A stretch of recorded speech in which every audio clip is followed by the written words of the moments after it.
I have to ask the obvious, Kim, but this is the obvious. What are your emotions entering this Open? Sorry? What are your emotions entering this Open, being your last Open? I'm excited. I'm obviously very excited to be back here after not being able to participate last year due to an injury in my stomach muscle. So I'm really excited to be here, and you know, obviously this place is magical for me. I've had so many beautiful memories, and I've enjoyed coming here from when I was, you know, a junior. So you know, I love the surface, I love the atmosphere, and it is. I'm excited, and I'm not thinking about retiring yet. You know, I'm still focusing on trying to, you know, be in the best shape that I can be, and you know, when I start Monday, I want to be, you know, playing well, and I'm focusing on that. So for now. You have a very difficult first quarter. Can you tell us a little bit about how you're preparing for the upcoming match? I mean, just like every other slam, just take it one match at a time, and then go from there. Like I said before, I just try to be, you know, as ready as I can be, and I'm not looking too far ahead. You know, I have an opponent first round up, a girl who, you know, I obviously don't know, never played against, and so they can be tricky as well. So I'm focused on just trying to play my best on Monday. What does it mean to you, Kim, when you hear the respect and admiration of your peers as you prepare to retire? It's you know, I've always enjoyed being around the other players and having a good relationship with them. You know, obviously there's a lot of girls that I've stayed in touch with over the years, even when I retired in the past and when I had Jada and got married, and tennis has been such a big and important part of my life, and the social side of it as well has been important too, and you know, it's great to get to be a part of these girls, but you know, it's the respect and the admiration is not something that I think about when I'm amongst other players, or you know, I just try to be myself and be a good friend. Kim, what is it about the Open in New York City that makes it tougher and different than other matches? I think the surface is more grinding. It's I think maybe a little harder on the body as well, and I think, you know, maybe not so much for me this year, but I think over the last few years it's definitely you know, it's the last Grand Slam of the year. You know, a lot of players have been playing for a long time, had a tough season, tough summer this summer as well, with the Olympics being added to you know, in between the French and Wimbledon. So you know, physically I think and mentally as well, it's a tough one to deal with at the end of the season. Kim, you've entered 3 events, correct? Yes. 3, which is a lot for, you know, someone who's had injuries and hasn't played a lot this year. So is the intention really to win the singles, or is it more just have a nice going out? No, of course it's to try and win. My mindset is not any different. But I believe, you know, I haven't played many matches or many tournaments, and I really believe that physically I can do it. You know, I've trained hard, very hard for the last year to try and stay in good shape, and I feel that I'm probably in maybe the best shape that I have been in. So I'm not worried that you know, that I'm physically not ready for it. Kim, you played very few tournaments. How do you think that makes this more challenging? Do you feel any sort of lack of match play? I remember 2009, I didn't have many matches, so I don't worry about that. Golf has always had a senior tour, and it's some popularity. Are you sending me on the senior tour already? We're talking about retirement, let's talk about the senior tour. Do you see, the tennis is not really, they've had attempts, but I don't think it's ever had quite the lasting that golf. Do you see the day that maybe tennis can have a senior tour, that something you'd want done? I haven't really thought about the senior tour just yet. I have no idea. I think obviously for women, you know, when we retire, I think families and you know, become obviously a big part of our lives, and a lot of the players go on and have kids, and so I think, you know, for women it's maybe a little bit harder. I think on the men's side we have a pretty big senior tour. We have, you know, the guys traveling all over the world playing in big arenas and play some big stadiums. So I think it's for women maybe a little bit harder physically to Right, get and back. McEnroe's had this World Team Tennis and Martina Hingis takes part. Is that something you would consider, just to? I've enjoyed playing world team tennis. I've played it, but seriously, I haven't really thought about where my tennis life follows when I'm retired. Kim, to follow up on Matt's question, have you ever played 3 events at a slam, and when Yes. was the last time you did it? I have. I used to play too much. I don't know exactly. I mean, I remember playing singles, doubles. I think the year when I played finals mixed with Leighton, I think I also played doubles and singles. So. But before you came back, was, No, not since you came no, back. no, no, Yeah. no. Kim, you say you're feeling in great shape at the moment, which you could do. What makes you think that now is the right time to call today? Sorry? What makes you feel that now is the right time to call today? Here. Yeah. You feel it when it's right. Kim, level-wise, though, you look at Serena, who's a member of your generation. You guys played that great match back here, 1999 when you were a kid and she was 18. If you hadn't decided to have a family and stop now, level-wise, do you think you could play close to her level and be a top 5 player for the next couple of years?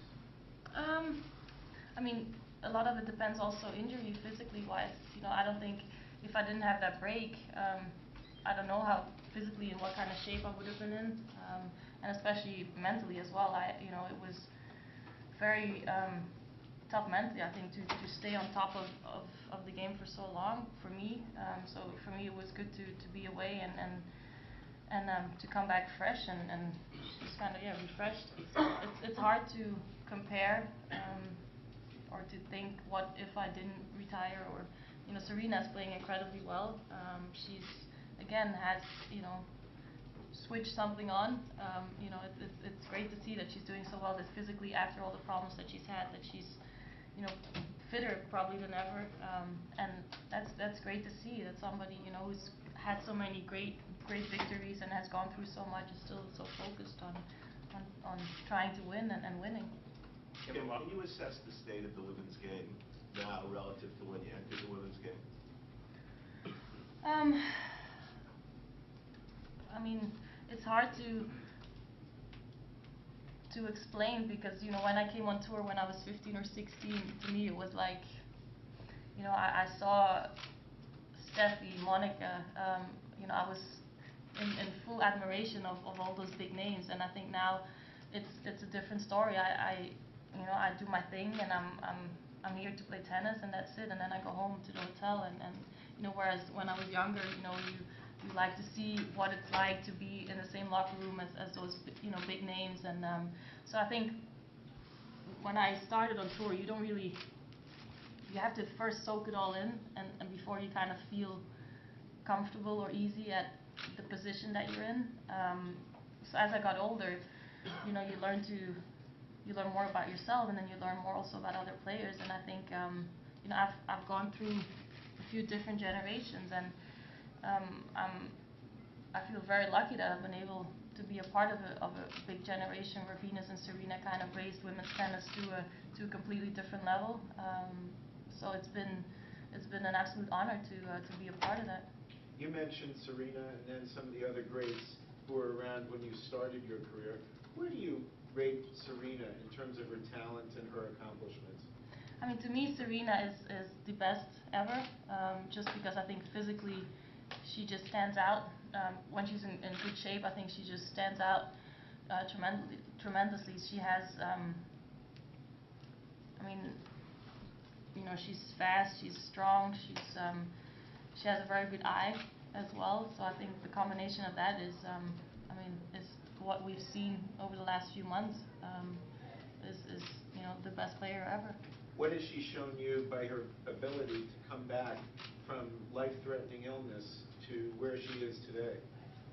I mean, there's every day there's people that inspire me just by whether it's seeing a mother on TV or reading a story in the paper, and Serena is one of those as well. I mean, what she's been through, and not just with the health problems, but dealing with the loss of their sister and all those kind of things. It's not just one thing. It's people you know, we sit here and we do our press conferences, but we have a personal life too, and that's something that's maybe not always, you know, on the court everything looks always great and perfect, but it's not always that way, and I think it's great to have, you know, big names like that and open up about it and be role models as well. Kim, when you think about Venus and what she's been through, I mean, she's had injuries and, you know, the latest illness, 2-3 years older than you, why do you think she continues to play?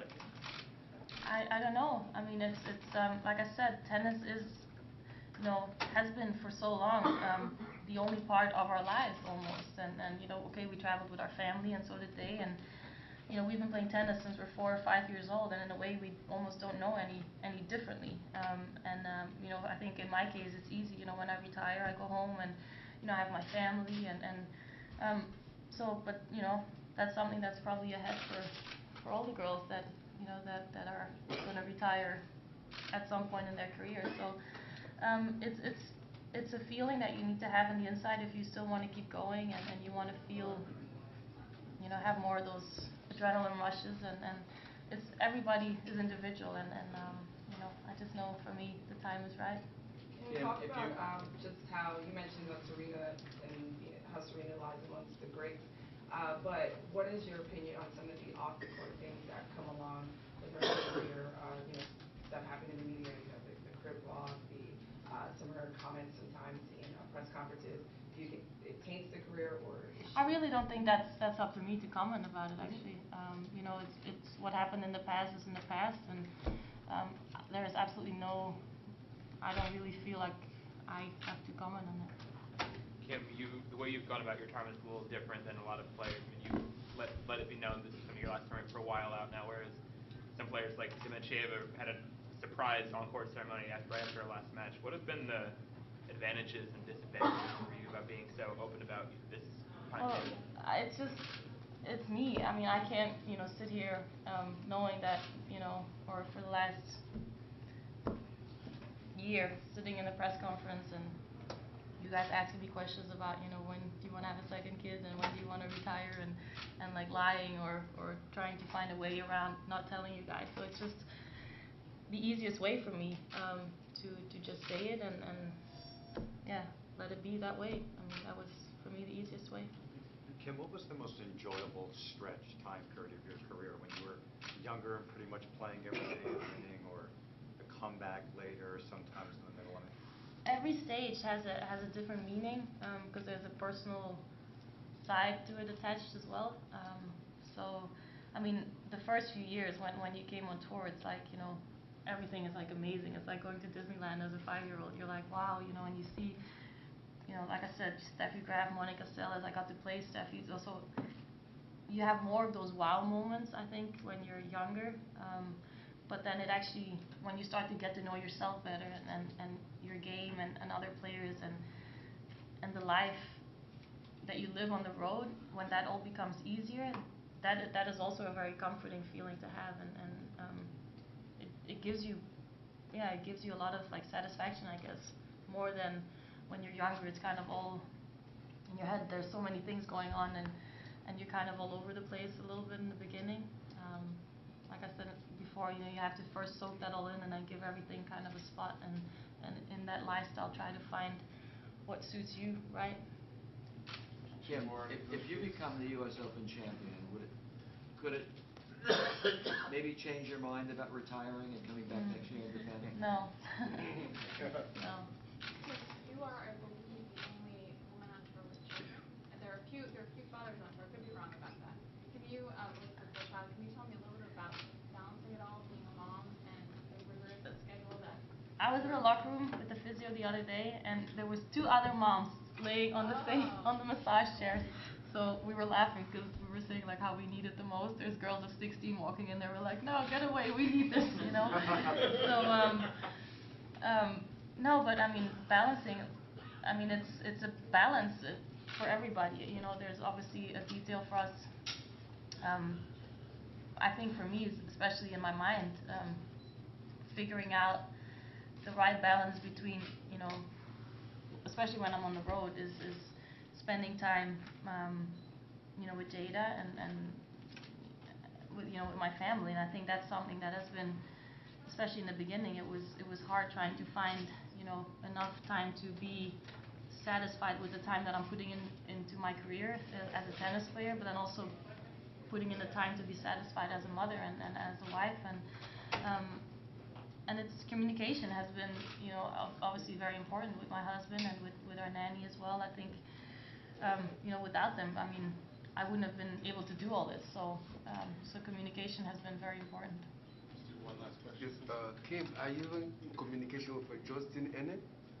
Sometimes, yeah, it's just some text messages once in a while. Okay, also, as you're retiring now, can you still play a double? Can you keep playing double instead of, can you retire as a single and then keep playing double? No, I don't think so. Very good, thank you. Thank you. I want to see you go.